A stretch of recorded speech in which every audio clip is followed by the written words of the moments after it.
کہانی کا عنوان سفید اژدہے کا خزانہ۔ یہ ایک دفعہ کا ذکر ہے۔ ایک دور دراز پہاڑی علاقے میں ایک گاؤں تھا جسے روشن گاؤں کہا جاتا تھا۔ گاؤں کے لوگ ایک پراسرار سفید اژدہے کی کہانیوں سے واقف تھے جو پہاڑ کی گہرائیوں میں چھپا خزانہ کا محافظ تھا۔ گاؤں والوں کو یقین تھا کہ جو بھی اس اژدہے کے خزانے تک پہنچنے کی کوشش کرے گا وہ کبھی واپس نہیں لوٹے گا۔ گاؤں میں ایک نوجوان لڑکا تھا جس کا نام احسان تھا۔ وہ بہادر اور خواب دیکھنے والا نوجوان تھا۔ احسان کا خواب تھا کہ وہ اپنے گاؤں کی غربت کو ختم کرے اور لوگوں کے لیے خوشحالی لائے۔ ایک دن اس نے فیصلہ کیا کہ وہ سفید اژدہے کے خزانے کو تلاش کرے گا، چاہے اس کے لیے کتنے ہی خطرات کیوں نہ مول لینے پڑیں۔ ایک بوڑھے بزرگ نے احسان کو خبردار کیا، بیٹا، سفید اژدہے کے پاس جانا موت کو دعوت دینا ہے۔ وہ نہایت طاقتور اور چالاک مخلوق ہے۔ لیکن احسان نے پرعزم ہو کر کہا، اگر میں خوف کے باعث رک گیا تو ہمارے گاؤں کی حالت کبھی نہیں بدلے گی۔ اگلی صبح احسان نے اپنی مہم کا آغاز کیا۔ اس نے اپنی تلوار، مشل اور تھوڑا سا کھانے کا سامان لیا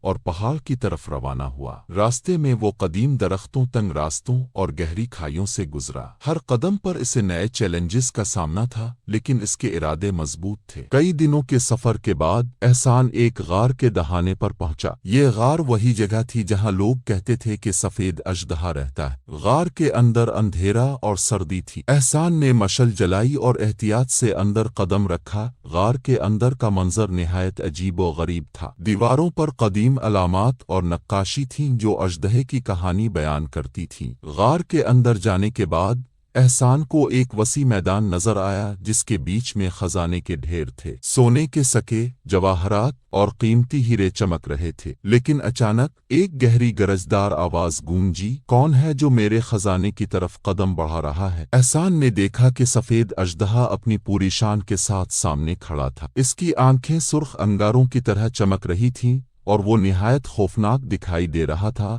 احسان نے ہمت سے کہا، میں احسان ہوں اور میں یہ خزانہ اس لیے لینا چاہتا ہوں تاکہ اپنے گاؤں کے لوگوں کی مدد کر سکوں۔ ہم بھوک اور غربت میں زندگی گزار رہے ہیں۔ اژدہے نے غصے سے دوڑتے ہوئے کہا، یہ خزانہ صرف ان کے لیے ہے جو اس کی قیمت ادا کرنے کے لیے تیار ہوں۔ کیا تم اپنی جان دینے کے لیے تیار ہو؟ احسان نے جواب دیا، اگر میری جان دینے سے میرے گاؤں والوں کی زندگی بدل سکتی ہے تو میں تیار ہوں۔ اژدہا کچھ لمحے خاموش رہا اور پھر بولا، تمہاری ہمت اور قربانی کا جذبہ قابل تعریف ہے، لیکن یہ خزانہ صرف بہادری سے نہیں ملتا بلکہ عقل سے بھی۔ میں تمہیں 3 سوالات پوچھوں گا۔ اگر تم نے صحیح جواب دیا تو خزانہ تمہارا ہوگا، اگر نہیں تو تم یہاں ہمیشہ کے لیے قید رہو گے۔ احسان نے حوصلے سے کہا، پوچھو۔ پہلا سوال تھا، ایسی کون سی چیز ہے جو جتنا زیادہ تقسیم کی جائے اتنی ہی بڑھتی ہے؟ احسان نے سوچا اور جواب دیا، محبت۔ اژدہا مسکرایا اور دوسرا سوال پوچھا، ایسی کون سی چیز ہے جو ہمیشہ تمہارے ساتھ رہتی ہے چاہے کوئی بھی حالات ہوں؟ احسان نے جواب دیا، میرا ایمان۔ اژدہے نے سر ہلایا اور آخری سوال پوچھا، وہ کون سی چیز ہے جو زندہ رہنے کے لیے سب سے اہم ہے لیکن اسے خرید نہیں سکتے؟ احسان نے فوراً کہا، وقت۔ اژدہا خوش ہوا اور بولا،